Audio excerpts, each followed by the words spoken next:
ज्योतिबाला जाताना घाटातच गाडी बंद पडली. चला नेमका विषय काय सांगतो. नमस्कार मित्रांनो, माझं नाव सूरज म्हणजेच तुमचा लाडका इस्की. अनिकेत कोरवे आलत गाडी घेऊन ज्योतिबाला जायचंय म्हणून. रात्रीचा 8 वाजलेलं आणि थंडी तर एकदम जाम होती. शेवट काय अनिकेत म्हटल्यावर जायला लागतेच. उंच घाटावर गेल्यानंतर कोल्हापूर एकदम विषय हार्ड दिसालत. वातावरणाचा आनंद घेत वरती उंचावरती गेलो व्हिडिओ करत. घाटात मध्ये सेंटरला गेल्या अचानक गाडीच बंद पडली. गाडीमध्ये पेट्रोल बघितलं तर पेट्रोल पण फुल होतं. कुणाला तर फोन करायचं म्हणलं तर रेंज पण नव्हती मोबाईल मध्ये. शेवट काय आणखी किक्का मारालता मी व्हिडिओ करालतो. एक दोन गाड्या येत होत्या त्यामुळे भीती वाटत नव्हती. मला माहिती होतं गाडी बंद झाल्या पण ती चालू होणार. त्याच्या मनात काय चाललेलं माहित नव्हतं. नंतर काय चॉक वगैरे लावून गाडी चालू झाली. कारण ज्योतिबाला चाललोय म्हटल्यावर किती जरी मोठं संकट आलं तरी ज्योतिबाचा आशीर्वाद आपल्या मागे आहे. त्याच उत्साहाच्या आनंदाने पुढे वाटचाल चालू केली आणि जाता जाता म्हटलं ज्योतिबाच्या नावानं चांग भलं. ते 4 व्हीलर वगैरे टॅक्स देतात त्याचा नेमका वापर कशासाठी होतोय काय माहिती. तिथून मग पोहोचलं डायरेक्ट मंदिराजवळ गेल्यावर एकदम भारी वाटतंय. गेल्या म्हटलं छत्रपती शिवाजी महाराजांचं दर्शन घ्यायचं कारण आपली तिथूनच सुरुवात होत्या. नवीन वर्षाची सुरुवात असल्यामुळं पर्यटकही खूप आलतात. तिथून मग झाल्यानंतर चप्पल वगैरे काढून आम्ही आत गेलो. मंदिराला प्रदक्षिणा घातल्या. देवाच्या चरणी एकच बोललो 2026 सगळ्यांना सुख समृद्धी आरोग्य चांगलं लाभू दे. एवढं सगळं मागून ज्योतिबा रायाचा निरोप घेतला. अशाच छान व्हिडिओसाठी नक्की भावांना लाईक आणि फॉलो करा. धन्यवाद. आज मी आणि सचिननं सगळं झाडच तोडलं बघा. नमस्कार मित्रांनो, माझं नाव सूरज म्हणजेच तुमचा लाडका इस्की. सचिन बरोबर बोलत बसलेलो घराच्या पाठीमागलं झाडच तोडूया म्हणाला. मग काय डायरेक्ट हत्यार वगैरे काढलीत आणि डायरेक्ट गेलो की झाड तोडायला. सकाळपासून तो पण तोडत होता. चला म्हटलं मित्राला मदत करूया कारण मला सुट्टी वगैरे असली मी काय दिवसभर सचिनला सोडतच नाही, त्याच्याबरोबरच फिरत बसतो. सगळं बोलत निम्म झाड तोडलं. आत्ता मागल नंतर मागल, आत्ता मागल नंतर मागल. वाघ काय हातातला हत्यार काय काढून घेईना. शेवट मीच वैतागून म्हटलं धर बाबा तोड की तू पण. त्याला नुसतं दाखवायचं सगळं भुई सपाटच करून टाकतोय. लय मोठा राखीस. शेवट तो दमल्यानंतर मी पण जरा घेतलं आणि दोघांनी मिळून सगळं काम ओके मध्ये करून टाकलं. सुट्टीचा दिवस सगळा इथं घालवला हो. तवरच्या हे पल्सरवालं मामा आलं. आमची एक मोठीच्या मोठी प्लेट ठेवायची आहे. प्लेट होती मोठीच्या मोठी पत्र्याची. होताना फुटला घाम आम्हाला. सचिनला म्हणलं आज काय दिवस सगळा आपला असा कामातच जाणार आहे त्यामुळे भावा तू तुझ्या घरला जा, मी माझ्या घरला जातो. नाहीतर आणि कोणतरी काहीतरी काम सांगायला यायचं. घरला चाललेलो तवरच्या ही आमच्या गल्लीत बारकी पोर दिसली. यांचा जरा व्हिडिओ करूया म्हटलं. म्हणजे घरला गेल्या पहिल्यांदा माझ्या व्हिडिओ बघतात हो. मी लगेच काही युट्यूबला किंवा इन्स्टाला लगेच रात्री टाकतोय त्यांना माहिती आहे. तोपर्यंत केदार आला एका हातानं सायकल चालवत आणि दाद्या आलो उड्या मारत.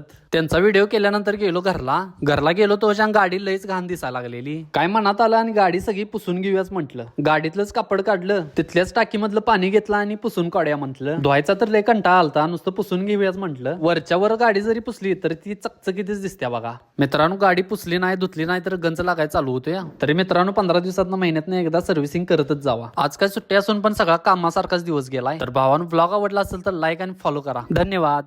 तर भावानं आज आपण कामावरती वॉशिंग मशीनची पाईप चेंज करणार आहे. तर चला पूर्ण व्हिडिओ दाखव. त्यांच्या घरात LGचं वॉशिंग मशीन आहे आणि त्याच वॉशिंग मशीनची आउटलेटची पाईप कट झाली. कस्टमर म्हणालं होतं सकाळ सकाळी येऊन तेवढे करून जावा म्हणजे कसं दिवसभर आम्हाला वॉशिंग मशीन वापरता येईल. वॉशिंग मशीनची पाईप चेंज करायची म्हणल्यावर सगळं मशीन ओपन करायला लागतंय. मशीन उन्हात असल्यामुळे सारखी पाईप कट होत्या. आता ही मशीनची पाईप मधनच कट झाल्या. तिथून काय अटॅच करायला येत नाही, डायरेक्ट मोटरपासूनच चेंज करायला लागतं. चला म्हटलं कामाला सुरुवात करूया. आधी मशीन सगळीकडनं चेक करून घेतलं. नाही पहिल्यांदाच काहीतरी मोडलेलं असायचं. मशीन तर एकदम ओके मध्ये आहे, फक्त उन्हामुळे कलर वगैरे त्याचा डिम झाला. मशीन सगळं खाली आडवं पाडून पूर्ण त्याचं स्क्रू वगैरे सगळं काढायला लागतात आणि 1-2 स्क्रू नसतात, 25-30 स्क्रू असतात. स्क्रू काढून सगळं मनगट दुखायला लागलेलं. चला म्हटलं तेवढाच हाताचा व्यायाम होतोय. सगळं स्क्रू वगैरे काढून झाल्यानंतर मग शीट ओपन केली खालची. आतमध्ये तुम्हाला दाखवतो कुठं आहे ती मोटर. ह्या आतमध्ये सगळं असं मशीन असते बघा. कसं सगळं पॅक बंद असतंय. बाहेरलं काय आत जाया नको आणि आतलं काय बाहेर जाया नको. तर इथंच जे ओपन दिसायला लागले तिथं ती आउटलेटची पाईप बसवायची आहे. नवीन पाईप आणलेली मोठीच्या मोठी 10 फुटाची मोठी पाईपच बसूया म्हटलं म्हणजे कसं नंतर अंतर कमी पडाय नको. बाहेर काय किती पण एक्स्ट्रा झाली तर कापता येते हो, पण कमी पडल्यावर परत सगळं ओपन करत बसायला पाहिजे. पाईप वगैरे बसवून झालं आणि पॅक पण केलं. सगळं कसं परफेक्ट करायला लागतं. पाईप किती मोठी आली बघितली त्याची लेंथ. आता मग म्हटलं मशीन चालू करूया आणि आपण त्याची ट्रायल घेऊया. मशीन चालू केलं, ट्रायल घेतली. मशीन ओके मध्ये सगळं चाललं. कस्टमरला सांगितलं मशीन चेक करा व्यवस्थितपणे झालेला आहे. पेमेंट वगैरे घेतलं आणि चला म्हटलं आता बाहेर पडूया. बाहेर पडता जरा क्लीन करून घेऊया म्हटलं. मशीन कस्टमरचं आहे पण आपलं मशीन असल्यासारखं काम करायचं म्हणजे कसं कस्टमरला पण चांगलं. आजच्या पुरते एवढंच भावांनो. व्हिडिओ आवडला असला तर लाईक आणि फॉलो करा. तुम्ही कधी या कोर्टाच्या मागे गेलाय का? तर भावानं चालू करूया ब्लॉग. माझं नाव सूरज म्हणजेच तुमचा लाडका येस. आज होता रविवार, त्यामुळे काय वेळानं उठून वेळानं सगळं आवरून बाहेर पडलो. पहिल्यांदा म्हणलं गाडी वगैरे पुसून घेऊया, मग बाहेर काढूया. गाडी बाहेर काढली ते डायरेक्ट गेलो गल्लीत. आज रविवार असल्यामुळे सगळ्या शाळेतल्या पोरांना सुट्टी असते. सगळी न मिळणारी पोरं भेटून जातात. त्या पोरांचं काहीतरी नियोजन चालू आहे. त्यांच्याबरोबर जरा बसलो, मस्ती केली. तिथून मग गेलो कामावरती कोल्हापुरात. बावड्यामध्ये वॉशिंग मशीन जोडायचं होतं. कोर्टाच्या माग न्यायनगरी म्हणून आहे, तिथं वॉशिंग मशीन जोडायला गेलो. हे सॅमसंगचं टॉप मॉडेल आहे, हे मशीन जोडायला. इथलं मागचं वातावरण तर एकदम क्वालिटी आहे. इथं राहायला सगळं अधिकार आहेत, त्यामुळे कुणाला येऊ देत. तिथून मग गेलो रिलायन्स मॉलला. टीव्ही एक रिपेअर करायचा होता. आधी बघितलं तर काय प्रॉब्लेम आहे, तर डिस्प्लेचा प्रॉब्लेम होता. मग काय म्हणले वेळ घालवाय नको, डिस्प्ले डायरेक्ट चेंज केला. डिस्प्ले चेंज केल्यानंतर टीव्ही ओके मध्ये झाला. एक काम झालं, लगेच दुसरं काम पण आलं. होम थिएटर एक रिपेअर करायचा होता. होम थिएटरचा सगळं आतडी कोतळ बाहेर काढलं. त्याचा उपरच चालत नव्हता, ते जरा रिपेअर करून बघितलं. उपर रिपेअर झाल्यानंतर डायरेक्ट पॅक करून ठेवला. तिथलं सगळं काम झाल्यानंतर गेलो ऑफिसवरती. ऑफिसवर जरा टाइमपास केला. बघता बघता सगळा कामावरतीच दिवस गेला. अशा प्रकारे आजचा दिवस लय भारी गेला. असेच नवीन नवीन ब्लॉग बघण्यासाठी भावानं तुमच्या एसकेला फॉलो करा आणि आपल्या हक्काचे एक लाईक देऊन जावा. धन्यवाद. क्वालिटी आणि क्वांटिटी जबरदस्त. बार्शीवरून आलोय एवढं जेवण खाण्यासाठी.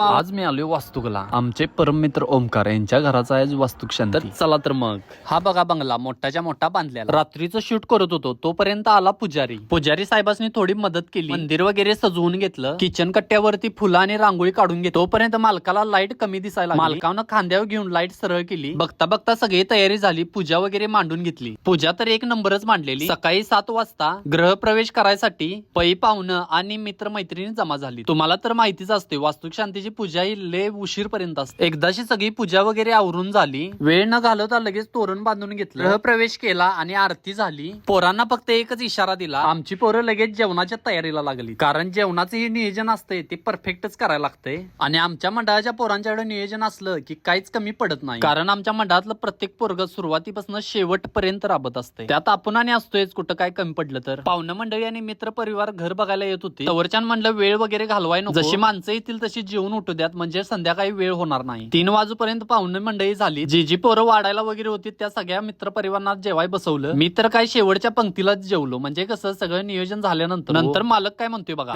दादा जेवण कसं झालं? एक नंबर. क्वालिटी आणि क्वांटिटी. क्वालिटी आणि क्वांटिटी जबरदस्त.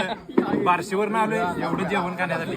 हा भावानं यायला लागतंय. चेष्टा मस्करी झाल्यानंतर कोच पण आणला होता. लागलंच घरात बसवून घेतला. कार्यक्रम तर सगळा व्यवस्थित झाला. घरातील महिलांनी आणि मित्र परिवार मंडळाच्या पोरांमुळे आमचा वास्तुक शांतीचा कार्यक्रम अगदी चांगला झाला. धन्यवाद.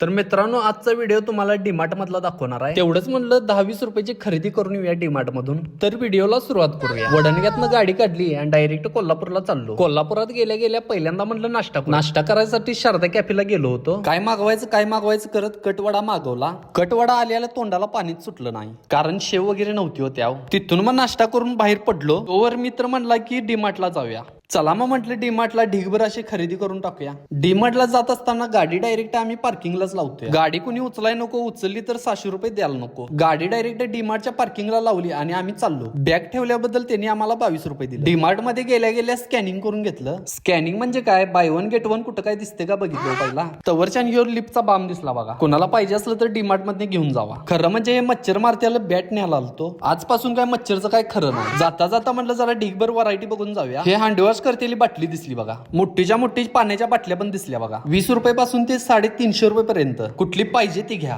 ही आपली गोरगरिबांची बघा 20 रुपयाची. पहिला 19 रुपयाला येत होती, आता 21 रुपयाला. तवरच्या इथं मच्छर मारत्याला लिक्विड पण दिसली. लिक्विड काय घ्यायला नको म्हटलं, पाठीमागं लागूनच मारायचं. छोटासा परफ्यूम एक घेतला. एकच वस्तू घ्यायला कसतर वाटते हो. एवढी सगळी खरेदी करून घाम फुटला. मग काय 199 रुपयाचा फॅन चालू केला आणि सगळीकडे वारं घेतलं की वातावरण आणि माणूस कूल झाला पाहिजे हो. तोपर्यंत इकडे दिसलं मला बॅट. ज्या क्रिकेट लव्हरला बॅट दिसतंय तो माणूस विदाऊट बॉलचा पण 3-4 शॉट मारतो. मी पण तिथं 2-3 सिक्स मारली. तर चला म्हटलं इथं बाहेर पडूया, कारण टायमिंग गेलेलंच कळत. तर भावानं 550 रुपयाची खरेदी करून ताटत बाहेर पडलोय. व्हिडिओ आवडला असेल तर लाईक करा. कोल्हापूरकर असशीला तर फॉलो करायला लागते. ही बघा नवीन कुरकुरीत बुलेट नको तर ही बघा ॲथर चार्जिंग वरली. आणि हे मशीन बघा मशाजचं. तर मित्रांनो, आज बघायला आलो कृषी प्रदर्शन. तुम्हाला त्याचा व्हिडिओ दाखवतो. सच्च्याच्या घरात निवांतवानी बसलेलो. तवरच्यान सच्च्याला कुठनं बातमी लागली आणि म्हटलं हा एक कृषी प्रदर्शन. मला म्हटलं जाऊया बघायला. तवरच्यान म्हटलं ब्लॅक टी पिऊन जाऊया, म्हणजे कसं नंतर भुकाच लागत नाही तो. ब्लॅक टीची आता एक क्रेज नवीनच झाली बाबा. जे ते आता ब्लॅक टीच पिते या. त्याला म्हटलं चल लवकर जाऊया आणि लवकर येऊ. 10-20 करून ऍक्सेस न्यायची काय ऍक्टिव्हा, शेवट म्हटलं ऍक्टिव्हाच घेऊन. आज काय आमच्या वडिंग्यात लाईट नव्हती, त्यामुळे म्हटलं 2-3 तास बाहेरच काढू. कळंब्याला जायचं होतं कृषी प्रदर्शन बघायला, म्हटलं चल म्हटलं शिंगणापुरातनच गाडी काढ. शिंगणापुरातनं जायला भारी वाटते, ट्रॅफिक नसते, वातावरण पण शांत. कळंब्याला जायचं म्हटलं हे शॉर्टकटच आहे हो. थोड्या अंतरावर गेल्यानंतर भाऊ आमचा कंटाळा आणि म्हटला गाडी तू. मग मी काय गाडी चालवत नाही, इमानच पळवतोय. भर उन्हातनं प्रवास करून शेवट कळंब्यात प्रदर्शनला पोहोचला. होल पडलेल्या टाकीला मेणबत्तीनं मुजवायचं. पुढे दिसलं हे व्हायब्रेट मशीन, सगळं अंग आणि अंग व्हायब्रेट करते. त्यांचं म्हणणं होतं की चरबी वगैरे कमी होते आणि वजन पण आपलं कमी होतं. इथं तर माणसं ढीग घालतील बघायला. पुढच्या स्टॉलवर बघतोय तर काय, हे होतं मशाजचं मशीन. जो कुठला अवयव दुखतोय त्याच्यावरती नुसतं फिरवायचं, एका मिनिटात बरं होणार. इथं बघा गॉगल तर होता फक्त 60 रुपयाला. या प्रदर्शनात आमची लाईव्ह टीव्ही पण होती. कुठली पण टीव्ही खरेदी करा आणि टीव्ही युनिट फ्री मध्ये मिळवा. हे आपल्या घरातल्यांसाठी सगळ्या प्रकारची लोणचं. सच्चा म्हणला मी तर आता पुस्तकच घेणार आहे 2-3. त्यानं पहिला चाणक्य नीती हे पुस्तक. सच्चाला म्हटलं ठेव, सगळ्यात गिड्डी म्हैस दाखवतो. गेल्यानंतर ती झोपलेली. चला म्हटलं सुलतान तर बघूया. ह्यो बघा सुलतान कसा आहे, बघून भ्यायसारखा आहे का नाही. तवरच्या नीत एक माणूस रेड्याला 2 पायावरती उभा कराला. चला म्हटलं नाही, आमच्या अंगावर 2 पाय पडायचं त्याचं. एवढं सगळं बघितल्यानंतर गेलो आम्ही आईस्क्रीम खायला. मित्राच्याच दुकानात जाऊया म्हटलं आईस्क्रीम खायला. या आपल्या मित्राचं आईस्क्रीमचं दुकान. आम्ही पण दुकानात पहिल्यांदा चालतो. मग गेल्या गेल्या भावानं लस्सी दिली. लस्सी पिल्यानंतर चला म्हटलं गंगाईश मार्गे घरला जाऊया. अशा प्रकारे आजचा दिवस सगळा एन्जॉय कर. मित्रांनो ब्लॉग आवडला असेल तर लाईक करा आणि कोल्हापूरकर असतील तर फॉलो करा. परत भेटूया. आता ही KMT बघा पडत्या का काय एका साईडला. त्या गाडीचं काय झालं तुम्हाला सांगतो. मी चाललेलो कोल्हापूरला गाडी बघायचा. भाऊ म्हणते काढली तर बुलेटच काढणार, नाही तर गाडी नाही घेणार. गाडी बिडी पुसून काढली सुसाट गावातनं गाडी. गावातनं बाहेर पडलो होते, डायरेक्ट पेट्रोल पंपावरती चालू. पंपावनं गाडी काढून जावाचं शोरूम आहे कावळ्या नाक्याला, तिथं डायरेक्ट पोहोचलो. तिथं गेल्यावर कळालं की तिथलं शोरूम बंद होऊन उद्यमनगर मध्ये चालू झालं. मग गेल्यासारखं तिथल्या प्राइस विचारला आणि तिथनं बाहेर पडलो. तिथून मग डायरेक्ट उद्यमनगर मध्ये जावाच्या शोरूमला आलो की जावाच्या गाड्या बघून एकदम क्वालिटी वाटायला लागल्या. गाडीचा डेमो वगैरे ऐकला. तिथून मग बाहेर पडून डायरेक्ट सीबीएस स्टँड वरती आलो. स्टँडवर आल्यावर कळतच नाही मुंबईत आहे का पुण्यात आहे, कारण लईच गर्दी असते. सच्चा म्हणला जाता जाता मग काय नाश्ता करून जाऊया. मग काय नाश्ता करायचं म्हणलं आलो की अंबिकामध्ये आलो. त्याला म्हणलं तुला काय पाहिजे ते घे आणि मला पण काय पाहिजे तुझ्या आवडीनंच घे. मग काय भावानं लगेच स्वतःला ढोकळा आणि माझ्यासाठी दहीवडा आणला. नाश्ता वगैरे करून झाला. सच्चा म्हणला जाता जाता भाजी घेऊन जायचंय. मग काय चला गंगावेशला गेलो तर भाजीचा रेट बघून डोक्याच्या लाईट्या आणि फ्युजात सगळ्याच पर्याय तर काय नव्हता. मग काय भाजी घेतली आणि डायरेक्ट गंगावेश मार्गे चाललेलो. जाता जाता जटारवाडीची बस एका बाजूला सगळी कल्लेली वाटत ती आता पडत्या का नंतर पडत्या. KMT वाल्यांना विनंती आहे जादाची बस सोडून गर्दी कमी करावी. आज आहे 30 तारीख, ती पण ऑक्टोबर महिन्यातली. दिवाळी झाली, पहिला दिवाळीला थंडी पडायची कुडकुडत अशी. आणि आता बघा सगळ्या दिवाळी झाली तरी पाऊस, दिवाळीत पाऊस. पोरीने रांगोळ्या काढायच्या नाही दारात, काय दारात सणच करायचा राहिला नाही. हे बघा की कसला रप्पाटा द्यायला लागला. कंदील दिसायला आहे, दिवाळी चालू आहे. पहिला दिवाळीत पाऊस पडत नव्हता, निसर्गच चेंज झालाय. ते झालाय. दिवसभराने टेन्शन असते पाऊस कधी पडेल. आधीच असते बॅगेत वज्ज आमच्या ढीग, त्यात आणि रेनकोटचा आणि वज्ज. पडेल का नाही सांगता येत नाही. जर घेऊन गेलो नाही तर पाऊस धो पडणार, आणि घेऊन गेलो तर त्या दिवशी पाऊसच नाही पडणार. काय करायचं या निसर्गाचं. थंडी बिंडी काय पडणार आहे का. डायरेक्ट उन्हाळा चालू झाला होणार आणि नंतर डायरेक्ट परत पावसाळा. अवघड आहे. घ्या आता सण करून.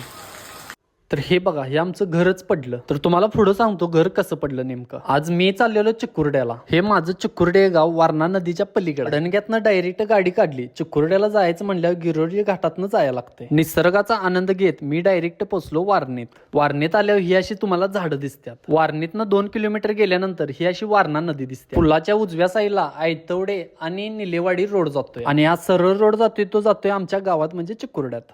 गावात गेल्या डायरेक्ट गेलो शेतात. आता मी ज्या शेतात चालायला लागलोय तिथं लहानपणीच्या तर खूपच आठवणी. आणि ही 3 आंब्याची झाडं. शाळेला ज्यावेळी सुट्टी असायची त्या आंब्याच्या झाडावरून आम्ही कधी उतरायचोच नाही. हा माझा लहानपणीचा मित्र संतोष. ती गावाकडे गेल्यावर मला कधी सोडतच नाही. संतोषला म्हटलं चल घरला जाऊया, घर नेमकं कसं पडलं ते बघूया. आम्ही आता 15 ते 20 वर्ष कोल्हापूरला राहत असल्यामुळे ह्या जुन्या घरात कोणच राहत. घर नेमकं कसं पडलं आणि त्यानंतर मी काय केलं ते पार्ट 2 मध्ये बघा भावानं. पार्ट 2 लवकरच टाकणार आहे, त्याच्यासाठी फॉलो करून टाका. तर मित्रांनो पार्ट 2 म्हणजे तुमचं सहर्ष स्वागत आहे. गावाकडे गेल्यानंतर घर कसं पडलं ते तुम्हाला आता सांगतो. घर जास्त जुनं झालतं आणि ते पडत आलतं. पडत आलेल्याच घरावर 2-3 माकडांनी उड्या मारल्या, ते घर सगळं पडलंच. जेवढं रोडवर पडलेलं होतं ते सगळं आत टाकलं. पाहुण्यांच्यात बसायला गेलो तर सगळी पोरं म्हणाल ते व्हिडिओ करतोय व्हिडिओ. तवरच्या आमचा मोठा भाऊ काय म्हणतोय बघा. व्हिडिओ बघतोयस का नाही असतात ना चांगलं. गावाकडे गेल्यानंतर इथलं वातावरण क्वालिटी असते आणि इथं भेटणारी आपुलकी ही पण वेगळीच असते आणि आपल्या माणसाला भेटलेलाच आनंद ही पण वेगळाच असतो. गावातल्याच सगळ्यांनी भेटून वगैरे खूपच वेळ झाला. अंधार पडायच्या आत म्हटलं गिरोली घाटातनं जायचंय, लवकरच जाऊया. अर्धा पाऊण तासात वडणग्यात पोहोचलो. जाता जाता सुपर बाजार मधनं काहीतरी बिस्किट वगैरे घेऊन जाऊया. म्हणजे बिस्किटांचे तर ढिगच व्हरायटी असतात. मला घ्यायचा होता ऑरेंज बिस्किटचा पुडा. मी बिस्किट पुडा घेतला आणि चला म्हटलं जाऊया. लय काही तर थांबायला नको, नाही लयच काय बाई घेऊ वाटतंय. जात असताना दिसली श्वेता, तिचा जरा व्हिडिओ करूया म्हटलं, जरा मस्करी केली आणि तिथून मग बाहेर पडलो. अशाच नवीन ब्लॉग साठी फॉलो करा मित्रांनो.